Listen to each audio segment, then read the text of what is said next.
There lived a Jewish woman at the time of Jesus who practiced the most ancient of trades, prostitution. Everyone knew her, and some of the men of the town employed her services by night. She hated herself for doing this work. It made her feel used and unclean. It gave her a social stigma, especially among respectable people. She felt trapped. No one cared about her, about how she felt, about her pain. They just judged her, they looked down on her, and they knew her only for what they could get out of her. They didn't even know her name. Well, one of her most condemning critics was a Pharisee called Simon.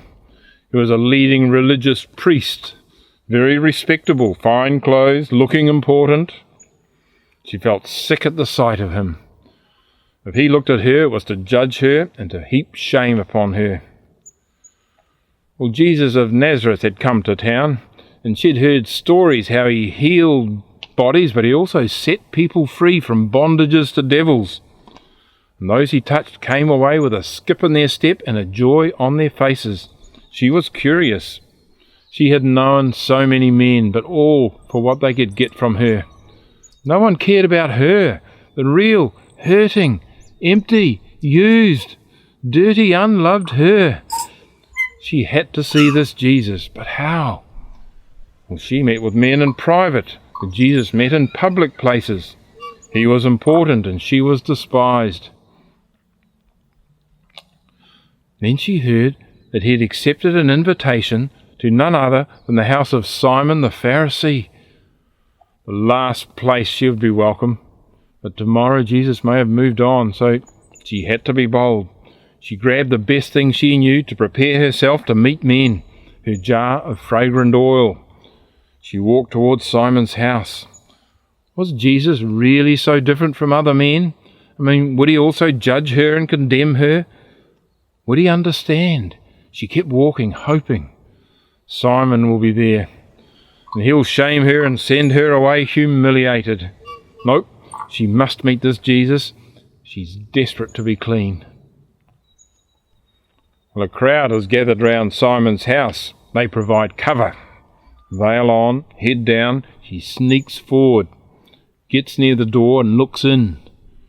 There he is, Simon and his posh friends, reclining on their couches, holding respectable conversation with Jesus.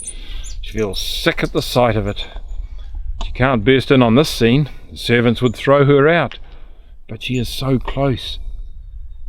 And then she sees him. Her heart leaps.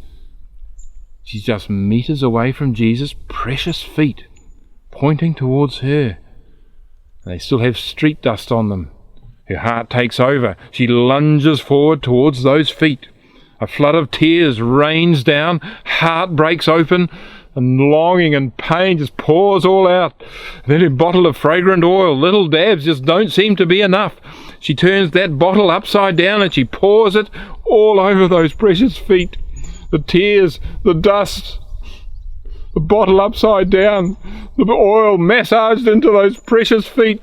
Her hair joins in, drying off, adoring, cleaning, all pouring out of her broken heart, trusting, loving, longing, kissing his precious feet. And then his toes twitch. He's receiving her treatment. He's receiving her. It's just like him and her loving each other. Well, Simon doesn't know what to do. He's looking for a signal of disapproval from Jesus so that he can order his servants to remove her. But he gets none. Simon has a problem. Her emotional outburst doesn't fit with his respectable conversation. He can't toss her out. It may not be good for appearances. Simon does what comes natural to him, judgments. If this man were a prophet, he would know what kind of woman is touching him. She is a sinner. Well, now it seems she's got Jesus caught in Simon's judgments, and somehow she knows that Jesus doesn't mind. She keeps her head down. She can read his attitude from his feet. Jesus could easily withdraw those feet, but he doesn't. If he did, he would save his reputation. But he keeps them there, identifying himself with her. shielding her from the judgment of the crowd and of his host, receiving her love and preserving her dignity. Well, as she continues to pore over those feet, Jesus says to Simon, Simon, I have something to tell you. Tell me, teacher, he says. The woman is relieved that Jesus' attention is now back on Simon.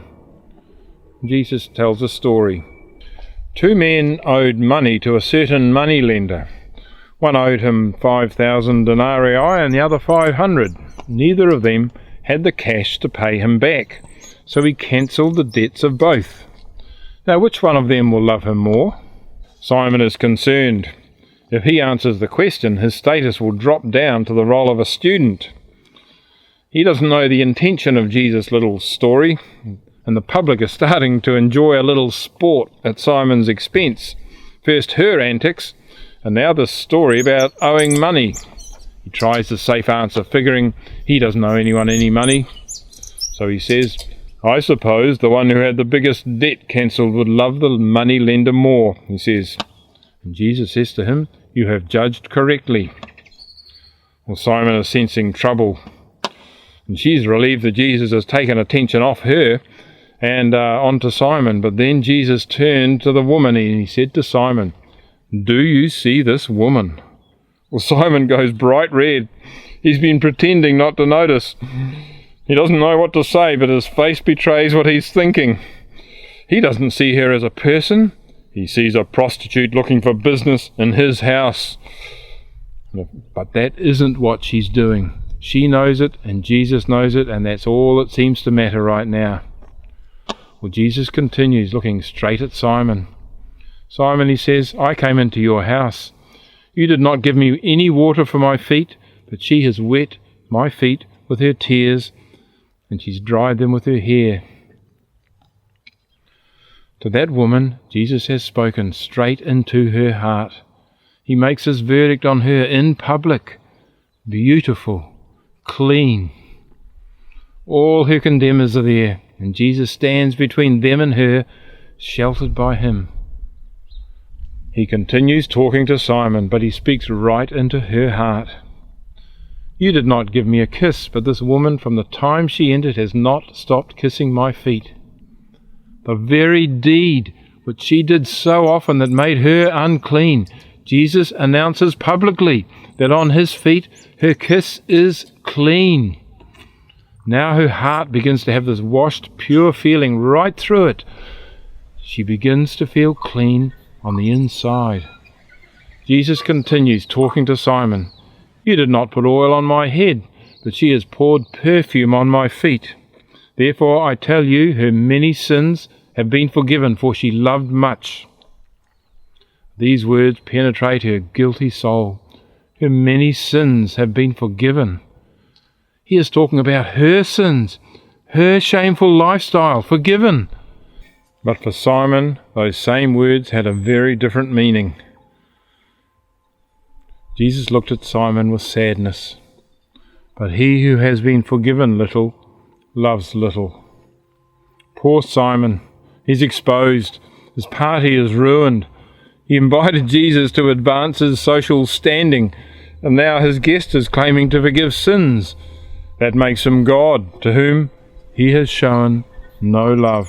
Not even standard courtesy for guests. No love for God in his heart, none at all. Well, his other guests are murmuring, who is this that even forgives sins?